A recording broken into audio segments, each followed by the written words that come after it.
I get so mad, there's no controlling me. My thoughts get so bad, I'm like, I might grab a bat, I don't know. My wrath, my blood boils over like, oh God, here goes. I lost all feeling from my head to my toes. You said some shit that I can't let go, so just stay tuned for the rest of the show.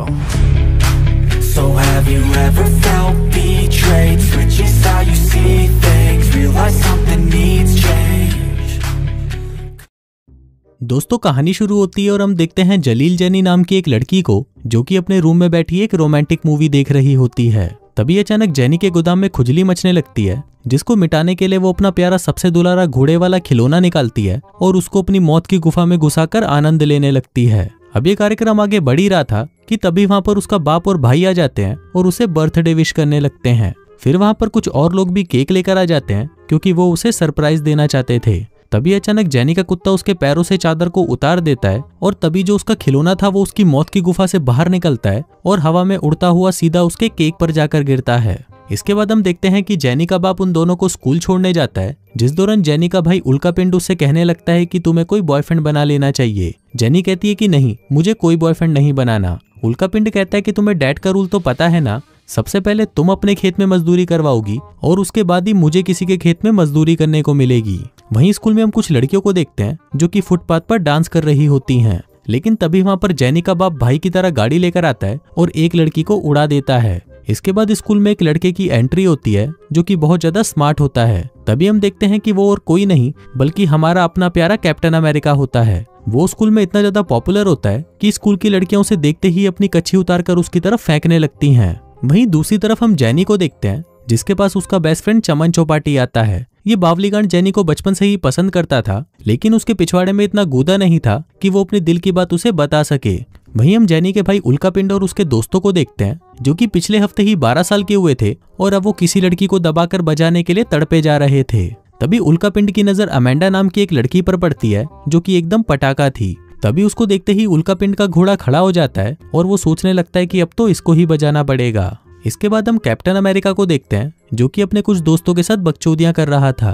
तभी वहां पर आती है फड़फड़ाती फुद्दी जो कि captain America की बहन होती है और दिखने में एकदम माल। फिर वो कैप्टन अमेरिका के पास आती है और उससे कहती है कि मैं तुमसे कुछ पूछ सकती हूँ। जब भी मैं किसी लड़के को कहती हूँ कि वो अपना सामान जहाँ चाहे रख सकता है, वो हमेशा मेरे पिछवाड़े में ही क्यों रखता है। इस पर कैप्टन अमेरिका कहता है कि तुम ये सब बातें मेरे से क्यों कर रही हो। वो कहती है क्योंकि जब भी उनका काम खत्म हो जाता है तो मैं उनका सारा माल बाहर निकाल देती हूँ। इसी दौरान वहां पर एक और पटाखा आती है जिसका नाम चूचीबाई होता है और वो कैप्टन अमेरिका की गर्लफ्रेंड होती है। फिर वो उसके पास आती है और उसे कहती है कि मुझे तुमसे बाहर अकेले में कुछ बात करनी है। तभी सीन शिफ्ट होता है और हम कैप्टन अमेरिका को देखते हैं जो कि चूचीबाई को कहता है कि तुम इस घोंचू के लिए मुझे छोड़ रही हो। चूचीबाई कहती है कि नवाजुद्दीन फुद्दी की बहुत प्यारा है और मैं उसे बहुत पसंद करती हूँ। अब ये सुनकर कैप्टन अमेरिका दुखी हो जाता है क्योंकि ऐसा पहली बार हुआ था कि किसी लड़की ने उसे छोड़ दिया था। फिर हम देखते हैं एक आर्ट क्लास के अंदर जलील जैनी को जो कि एक पेंटिंग बना रही होती है। वो उसको लेकर इतनी ज्यादा मेहनत कर रही होती है कि उसकी आंखों से आंसू भी निकल जाते हैं, लेकिन अपनी इतनी कड़ी मेहनत और लगन के बाद वो फाइनली अपना मास्टरपीस बना ही लेती है। फिर क्लास खत्म होने के बाद कैप्टन अमेरिका अपनी गर्लफ्रेंड को देखता है जो कि अपने नए बॉयफ्रेंड के साथ चुम्मा चाटी कर रही होती है। कैप्टन अमेरिका कहता है कि चूचीबाई ने इस घोंचू के लिए मुझे छोड़ा, वो क्या खुद को पापा की परी समझती है। इस पर उसका दोस्त निर्भय निरोध कहता है क्योंकि चूचीबाई एक प्रॉम क्वीन है। कैप्टन अमेरिका कहता है कि ऐसा कुछ नहीं है, अगर मैं उसके मुंह से सारा मेकअप उतार दूं और उसके सारे कपड़े छीन लूं तो वो बिल्कुल चंपक चच्चा की तरह दिखेगी, इसलिए प्रोम क्वीन तो कोई भी लड़की बन सकती है। तभी निर्भय निरोध कहता है कि मैं तुमसे शर्त लगाता हूँ कि तुम्हें स्कूल की सबसे झल्ली लड़की को इस साल की प्रोम क्वीन बनाना होगा। कैप्टन अमेरिका उसकी ये शर्त मान जाता है, जिसके बाद वो स्कूल की सबसे एवरेज लड़की को ढूंढना शुरू कर देते हैं। तभी उन्हें सामने से आती हुई जैनी दिखाई देती है, जिसको देखकर कैप्टन अमेरिका का रोना निकल जाता है और वो कहता है कि नहीं यार, मुझे कोई भी चलेगी लेकिन ये नहीं, ये तो पूरी बहन जी जैसी है, ये प्रोम क्वीन कैसे बन सकती है। दूसरी तरफ हम उल्कापिंड और उसके 2 हरामी दोस्तों को देखते हैं जो कि नंगी लड़कियों को देखने के लिए उनके लॉकर रूम में झांक रहे होते हैं, लेकिन जब वहां से उन्हें कुछ दिखाई नहीं देता तो वो प्लान बनाते हैं कि वो वेंटिलेशन में घुसकर वहां से लड़कियों के लॉकर रूम में जाकर उनको देख लेंगे। जिसके बाद वो तीनों उस वेंटिलेशन चैम्बर में घुस जाते हैं और सीधा जाते हैं लड़कियों के बाथरूम के ऊपर। फिर वो वहां पर 2 लड़कियों को देखते हैं जो कि साथ में नहा रही होती हैं, लेकिन तभी अचानक उन दोनों में क्या चुलसी मचती है। वो दोनों एक दूसरे के पास जाती हैं और अपनी गुफाओं को आपस में रगड़ना शुरू कर देती हैं। वहीं वो तीनों हरामी ये सब ऊपर से देख रहे होते हैं और मजे ले रहे होते हैं। तभी उसी बाथरूम के जस्ट नीचे हम एक क्लासरूम को देखते हैं जिसमें एक टीचर स्टूडेंट्स को पोएट्री पढ़ा रहा होता है। इसके बाद जब वो दोनों लड़कियां नहाकर वहां से चली जाती हैं तो वो तीनों और भी सामानों को देखने के लिए आगे बढ़ने लगते हैं। फिर वो वहां पर एक लड़की को देखते हैं जो कि वहां पर टट्टी करने आती है। तभी उनमें से एक दोस्त कहता है कि लड़की तक तो ठीक था लेकिन उसकी टट्टी देखने में कोई मजा नहीं है। इस पर उल्का पिंड कहता है कि जो वो दिखा रही है वो देखो और मजे लो। लेकिन फिर वो देखते हैं कि वो लड़की टट्टी करते हुए गंदी गंदी बदबू छोड़ना शुरू कर देती है जिससे उन तीनों के दिमाग का हो जाता है। फिर कुछ देर बाद उन तीनों का वहां पर दम घुटने लगता है और साथ ही हम देखते हैं कि ऊपर से वो सीलिंग टूटना भी शुरू हो जाती है। वहीं नीचे पोएट्री टीचर अपने स्टूडेंट्स को गालियां दे रहा होता है और उनको कहता है कि तुम सबके दिमाग में तो सिर्फ टट्टी भरी है। तभी वो सीलिंग पूरी टूट जाती है और वो तीनों उस टट्टी करती हुई लड़की के साथ नीचे आकर सीधा उस टीचर पर गिरते हैं।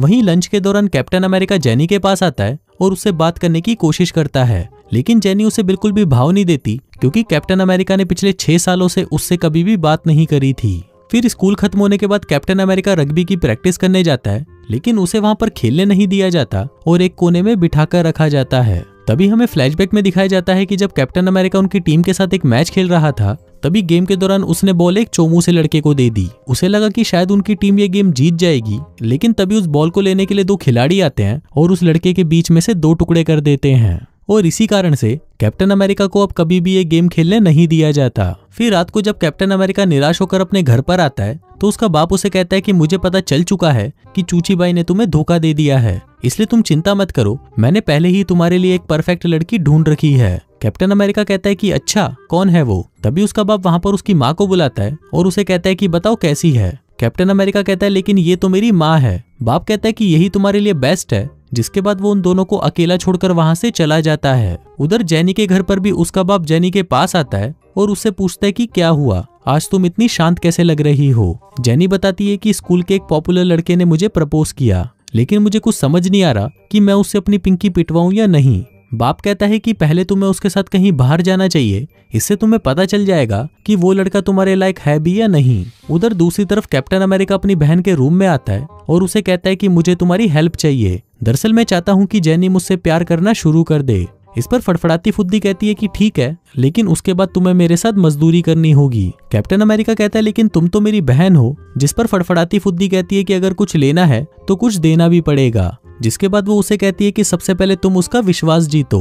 फिर अगले दिन हम देखते हैं कि स्कूल में कुछ लड़के जेनी के भाई को तंग कर रहे होते हैं। तभी कैप्टन अमेरिका उसे देख लेता है और वहां पर आकर उन्हें रोकने लगता है, लेकिन तभी उल्का पिंड कैप्टन अमेरिका को ही घुसंड पिला देता है, जिससे गुस्सा होकर कैप्टन अमेरिका उसे मार मार कर उसका भूत बना देता है। फिर उसकी बहन बताती है कि जेनी को स्पेशल फील कराने के लिए उसके लिए एक रोमांटिक सा गाना गाओ जिसके अंदर उसका नाम भी हो। इसके बाद कैप्टन अमेरिका उसके लिए गाना गाने लगता है और गाने में कहता है कि जेनी के पास गन है और वो सबको मार डालेगी। अब ये सुनकर सभी उससे डरकर भागने लगते हैं क्योंकि उनको लग रहा था कि जेनी के पास सचमुच की गन है। इसी दौरान वहां पर पुलिस भी आ जाती है और जेनी को पकड़कर अपने साथ ले जाती है, लेकिन फिर कैप्टन अमेरिका उसे छुड़ाकर अपने घर ले आता है और कहता है कि चलो अब जल्दी से घोड़ी बन जाओ। जेनी कहती है कि तुम होगे सबसे हैंडसम, लेकिन मैं तुम्हारी गर्लफ्रेंड नहीं बन सकती। तभी कैप्टन अमेरिका अंदर चला जाता है और अपने घोड़े पर क्रीम लगाकर आता है। तभी जेनी उसके घोड़े को देखती है और कहती है कि मुझे मीठा खाने में कोई इंटरेस्ट नहीं। जिसके बाद वो वहां से चली जाती है। अगले दिन कैप्टन अमेरिका फिर से जेनी के घर पर आता है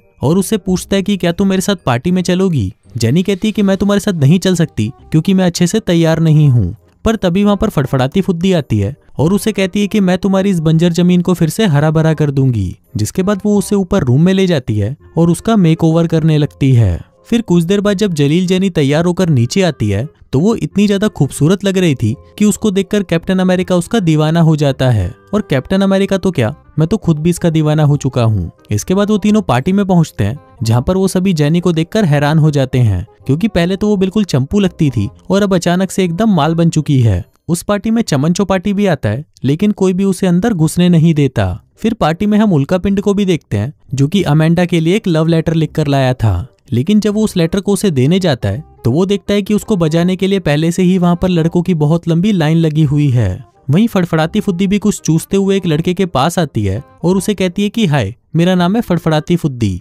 लड़का कहता है कि हाँ मुझे पता है, क्योंकि हमने बस 5 मिनट पहले ही गचागच किया है। जिसके बाद वो अपनी प्यास बुझाने के लिए एक बुढ़िया के पास आ जाती है। वहीं जलील जैनी भी दारू पीकर इतनी ज्यादा भंड हो जाती है कि वो पार्टी में उल्टी सीधी हरकतें करना शुरू कर देती है। तभी कैप्टन अमेरिका उसके पास आता है और कहता है कि तुम ये क्या कर रही हो। जैनी कहती है कि मैंने तुम्हें कहा था ना कि मुझे दारू मत पिलाना। कैप्टन अमेरिका कहता है लेकिन मैंने तो तुम्हें सिर्फ कोल्ड ड्रिंक पिलाई थी। इसी दौरान वहां पर चूची बाई अपनी 2 सहेलियों को लेकर आती है और जैनी की बेइज्जती करने लगती है। कहती है कि चाहे तुम कितनी भी सुंदर हो जाओ लेकिन तुम लूजर की लूजर ही रहोगी। जिसके बाद वो उसके संतरों में पानी डाल देती है। अब अपनी इस बेइज्जती से जैनी रोने लग जाती है और वहां से भाग जाती है। फिर अगले दिन जब जैनी स्कूल आती है तो उसे पता चलता है कि स्कूल में एक प्रॉम होने वाला है और प्रॉम क्वीन के सिलेक्शन के लिए जैनी का नाम भी नॉमिनेट किया गया है। फिर लंच के दौरान कैप्टन अमेरिका जैनी के पास आता है और उससे पूछता है कि क्या तुम मेरे साथ प्रॉम पर चलना चाहोगी। अब ये सुनकर जैनी खुश हो जाती है और उसे हाँ कर देती है। फिर उसी रात स्कूल का एक रग्बी मैच होता है जहाँ हमेशा की तरह कैप्टन अमेरिका टीम से बाहर बैठा होता है। लेकिन जब उनकी ही टीम बुरी तरह से हार रही होती है और साथ ही उनके एक प्लेयर को चोट भी लग जाती है तो लास्ट में कोच ना चाहते हुए भी कैप्टन अमेरिका को खेलने के लिए भेज देते हैं। लेकिन अब कैप्टन अमेरिका की बहुत ज्यादा फटी पड़ी थी कि अब वो पहले की तरह खेल भी पाएगा या नहीं। लेकिन तभी वहां पर एक काली आता है और कैप्टन अमेरिका का हौसला बढ़ाने लगता है। कहता है कि मैं यहाँ पर एक चौकीदार हूँ और मैंने तुम्हें पहले भी खेलते हुए देखा है, इसलिए जाओ और अपनी टीम को जिता कर आओ। अब इतनी मोटिवेशन वाली बातें सुनकर कैप्टन अमेरिका स्टाइल मारते हुए प्लेग्राउंड में पहुंचता है और गेम खेलना शुरू करता है। लेकिन इससे भी उनको कोई फायदा नहीं होता क्योंकि कैप्टन अमेरिका गेम खेलना भूल चुका था, जिस वजह से उनकी टीम बहुत ही बुरी तरह से हार जाती है। फिर गेम के बाद जब कैप्टन अमेरिका निराश होकर वहां से जा रहा होता है तभी वहां पर जैनी आती है और उससे कहती है कि तुमने आज बहुत अच्छा खेला। वो कहता है लेकिन हम मैच तो हार गए ना। जैनी कहती है लेकिन तुमने मेरा दिल जीत लिया है और मैं तुम्हें पसंद करती हूँ। अब ये सुनकर कैप्टन अमेरिका खुश हो जाता है। लेकिन तभी वहां पर निर्भय निरोध आता है और उसे कहता है कि आज तेरी वजह से ही हम ये मैच हार गए। फिर वो कहता है कि अब तुझे इसकी सजा मिलेगी और अब मैं जैनी को सब कुछ बताने वाला हूँ। कैप्टन अमेरिका उसे मना करने लगता है लेकिन निर्भय निरोध जैनी के कान में कहने लगता है आपकी बूंद बहुत खूबसूरत लगी है मुझे, ये तो वेरी नाइस बूंद है, ये तो मेरी पसंद की बूंद है। अब उसको लगता है कि निर्भय निरोध ने उसको सब कुछ बता दिया है, इसलिए वो खुद ही उसे सब कुछ बता देता है और कहता है कि मैंने इसके साथ शर्त लगाई थी कि मैं तुम्हें पटाकर प्रॉम क्वीन बनाऊंगा, लेकिन अब ऐसा नहीं है, मैं तुमसे सच में प्यार करने लगा हूँ। लेकिन जैनी उसकी बातों पर विश्वास नहीं करती और रोते हुए वहां से चली जाती है। इसके बाद हम देखते हैं कि कई दिन बीत जाते हैं लेकिन वो दोनों एक दूसरे से बिल्कुल भी बात नहीं करते। फिर कुछ दिनों बाद प्रॉम पार्टी होती है जहाँ पर जैनी निर्भय निरोध के साथ आई होती है और कैप्टन अमेरिका अपनी बहन फड़फड़ाती फुद्दी के साथ। वहीं उल्का पिंड भी होता है जो कि आज अमेंडा की लेने की पूरी तैयारी करके आया था। तभी वहां पर अमेंडा भी आ जाती है जो कि एकदम पटाखा लग रही थी। अब उल्का पिंड अपना लव लेटर लेकर उसके पास जाता है और वो उसे दे देता है। लेकिन उसको पढ़ने के बाद अमेंडा उसे कहने लगती है कि तुमने मुझे समझ क्या रखा है, मैं तुझे उस टाइप की लड़की लगती हूँ जो लेटर्स देने वाले लड़कों के साथ घचाघच करती है। उल्का पिंड कहता है कि नहीं नहीं, ऐसा नहीं है। अमेंडा कहती है कि मैं ऐसे ही किसी लड़के के साथ सोती नहीं हूँ, मैं तो बस उनका हिलाकर छोड़ देती हूँ। जिसके बाद वो उससे अपनी पिंकी पिटवाने के लिए उसे अपने साथ ऊपर ले जाती है। वहीं जब कैप्टन अमेरिका और जैनी अपने अपने प्रॉम पार्टनर्स के साथ डांस कर रहे होते हैं तभी जैनी देखती है कि फड़फड़ाती फुद्दी बहुत ज्यादा एक्साइटेड हो जाती है और वहीं पर ही कैप्टन अमेरिका को चूसना शुरू कर देती है। अब ये देखकर जैनी दुखी हो जाती है और रोते हुए वहां से चली जाती है। तभी वहां पर प्रॉम किंग और क्वीन का अनाउंसमेंट किया जाता है जहां पर प्रॉम किंग हमेशा की तरह कैप्टन अमेरिका बनता है। फिर बारी आती है प्रॉम क्वीन की और यहाँ पर चूचीबाई को लग रहा था कि प्रॉम क्वीन या तो वो बनेगी या फिर जलील जैनी, लेकिन प्रॉम क्वीन उन दोनों में से कोई नहीं बनती और बनती है दो ऐसी बहनें जो सिर से आपस में जुड़ी हुई थीं। इसी दौरान कैप्टन अमेरिका देखता है कि जैनी निर्भय निरोध के साथ कहीं पर जा रही होती है। फिर वो भागकर उन दोनों के पीछे जाता है और देखता है कि वो दोनों एक होटल रूम में गए हैं। फिर वो उनके रूम के बाहर आता है जहां उसे अंदर से ऊह आह की आवाजें सुनाई देती हैं। फिर जैसे ही वो रूम के अंदर जाता है तो वो देखता है कि वहां पर निर्भय निरोध चूचीबाई की ले रहा होता है और वहीं नवाजुद्दीन फुद्दकी खड़ा होकर उनका वीडियो बना रहा होता है। कैप्टन अमेरिका उससे पूछता है कि जेनी कहाँ है, जिस पर निर्भय निरोध बताता है कि वो तो रोते हुए अपने घर चली गई। फिर कैप्टन अमेरिका उन तीनों के मुंह पर एक एक घुसंड मारता है और जेनी को मनाने के लिए उसके घर पहुंच जाता है। वो वहां पर उसके बाप से पूछता है कि जेनी कहाँ है, जिस पर उसका बाप बताता है कि वो तो एयरपोर्ट गई है क्योंकि अभी उसकी पेरिस की फ्लाइट है।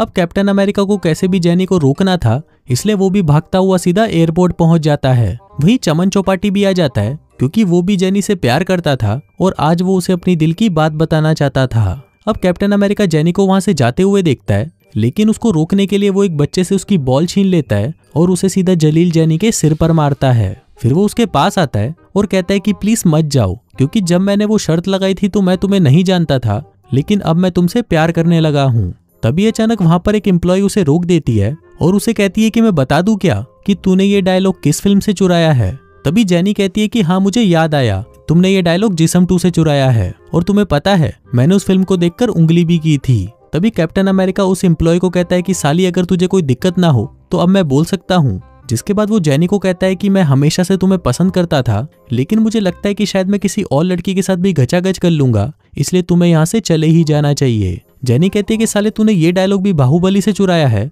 लेकिन अब मैं कहीं नहीं जा रही। जिसके बाद वो दोनों एक दूसरे को चूसने लगते हैं।